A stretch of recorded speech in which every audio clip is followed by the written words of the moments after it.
Buenos días, mi nombre es Gerson Ome Acosta y soy estudiante de Administración de Empresas, SEAD Vitalito. Yo les voy a hablar sobre el problema ético, el rol de la afiliación en las creencias y discursos legitimadores de la corrupción. En este artículo se investigan las creencias y discursos que tienen los ciudadanos sobre la corrupción. Primero que todo, la corrupción son acciones en las que se abusa del poder y autoridad con miras a obtener beneficios individuales o mínimos, generando inestabilidad en la sociedad. La corrupción es un acto que se da principalmente en el área de la política. Puede ser con senadores, alcaldes, presidentes. Desde otra perspectiva, las acciones de corrupción en Colombia están dadas a gran escala en el ambiente político, sino a nivel general. Las consecuencias de la corrupción son graves en muchos de los casos y se puede observar principalmente en cuatro áreas: en la política, en la economía, en la social y ambiental.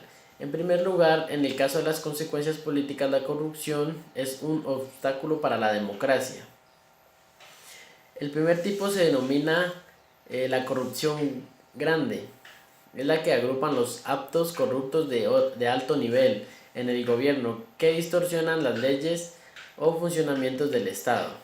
En segundo lugar, la corrupción simple, que se refiere a los abusos que ocurren en la vida cotidiana entre quienes tienen poco o mediano poder público y los ciudadanos comunes.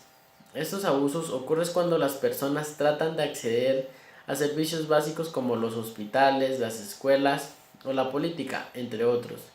Finalmente, la corrupción política se refiere a un tipo de manipulación de las leyes, a las instituciones y las reglas para distribuir los recursos y la financiación de quienes toman las decisiones políticas, quienes abusan de su posición para mantener su poder. Sobre la economía, los actos de corrupción agotan las riquezas de las naciones, puesto que quienes ejecutan estas acciones buscan dirigir las inversiones a los recursos públicos o proyectos que finalmente beneficiarán más a los propios bolsillos que a los ciudadanos comunes. Por ejemplo, vamos a dar un ejemplo. Para un grupo de líderes políticos podría resultar más beneficioso y prioritario invertir en la minería que en escuelas, que en hospitales o carreteras. En tercer lugar, esto hace que la corrupción afecte la credibilidad de las personas hacia los sistemas, las instituciones y los líderes, dificultando adicionalmente la construcción y posterior establecimiento de una cultura de paz. En cuarto lugar, los daños al ambiente se hacen evidentes cuando el sistema de corrupción permite la degradación de los recursos naturales, la explotación indiscriminada y en general daños ambientales irreversibles. Tal y como nos muestra en el artículo, en la vida cotidiana de los colombianos es frecuente la corrupción. Dentro de su forma, se cuenta con los sobornos a los oficiales de policía, a los representantes del gobierno. Esto muchas veces lo hacen para la entrega de información privilegiada para conseguir contratos, entre otros. Por otro lado, los actos de corrupción grandes que ha tenido que afrontar el país y que han sido divulgados hasta en los medios sociales, en los medios de comunicación, están principalmente relacionados con el direccionamiento inapropiado de los recursos públicos, las estafas en los procesos de adjudicación de contratos para la construcción de obras públicas, las ejecuciones extrajudiciales, las falsas desmovilizaciones de los paramilitares, las intervenciones ilegales, el sabotaje del proceso de paz, la desviación de los recursos para alimentar a los niños de comunidades vulnerables, la mala gestión de los recursos naturales para acceder a las multinacionales mineras, entre muchos otros.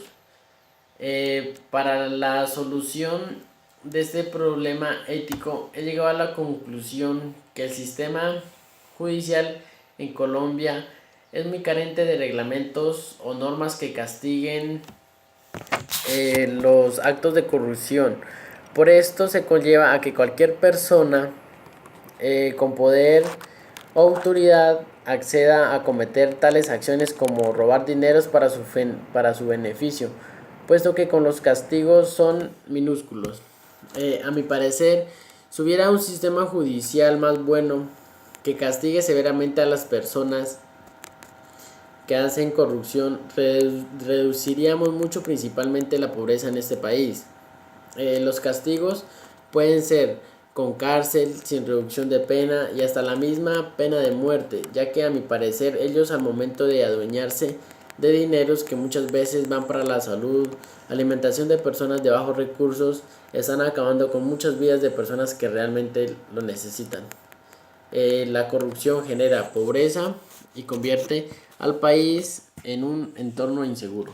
Gracias.